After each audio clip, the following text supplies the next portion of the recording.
तानाशाही नहीं चलेगी, नहीं चलेगी, नहीं चलेगी। सौतेला व्यवहार बंद करो, बंद करो, बंद करो, सौतेला व्यवहार बंद करो, बंद करो, बंद करो। अरविंद तेरी तानाशाही नहीं चलेगी, नहीं चलेगी, अरे अरविंद तेरी तानाशाही नहीं चलेगी, नहीं चलेगी, अरविंद तेरी तानाशाही नहीं चलेगी, नहीं चलेगी, अरे अरविंद तेरी गुंडागर्दी नहीं चलेगी, नहीं चलेगी, अरे अरविंद तेरी गुंडागर्दी नहीं चलेगी, नहीं चलेगी। रिपोर्ट आने तक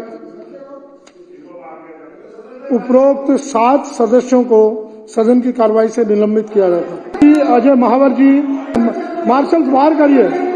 तानाशाही नहीं चलेगी, नहीं चलेगी, नहीं चलेगी। केजरीवाल के भ्रष्टाचार पर चर्चा करो, चर्चा करो, विधानसभा में केजरीवाल के भ्रष्टाचार पर चर्चा करो, चर्चा करो।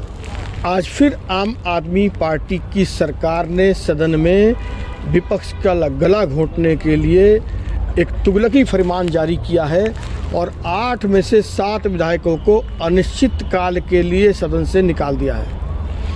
अब ये तुगलकी फरमान के पीछे कारण ये बताया गया है कि हमने उप राज्यपाल जी के भाषण के दौरान उनकी अवमानना की, जबकि दिल्ली सरकार के जो झूठ थे, चाहे वो अंडरपास हो आईटीओ का, उन्होंने क्रेडिट लेने की कोशिश की। हमने बताया कि ये केंद्र सरकार ने बनाया है। दिल्ली के 72 लाख लोगों को राशन दिल्ली सरकार नहीं केंद्र सरकार दे रही है।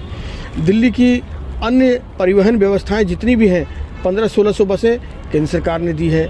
उनके झूठ को उजागर करने का काम हमने किया और जिसका हमें यह प्रतिफल मिला कि हमें मार्शल आउट तो कल किया ही गया, आज अनिश्चित काल के लिए निकाल दिया गया। एक बात तो साफ है, हमारे 8 उनके 60 पर भारी हैं और वो डरे हुए, उनका फ्रस्ट्रेशन बोल रहा है कि उन्होंने ये कदम उठाया है।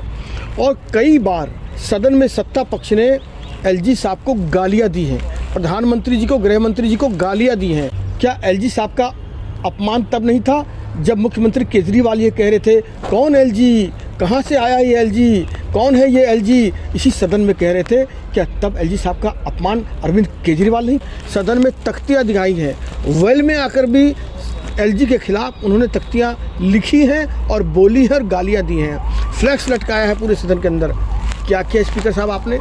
एक भी विधायक को सत्ता पक्ष के आपने दंडित करने का काम नहीं किया।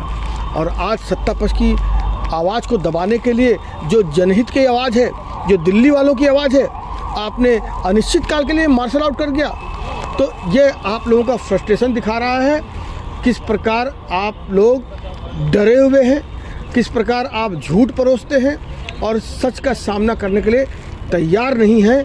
आज भी जब दिलीप पांडे जी ने और संजीव झा जी ने बात रखी तो हमने खड़ा होकर आपसे कहा था कि हम भी इस पर अपनी बात रखना चाहते हैं, उसके बाद आप वर्डिक्ट दीजिए। लेकिन आपने हमारी एक नहीं सुनी, मनमाना फैसला सुनाया है।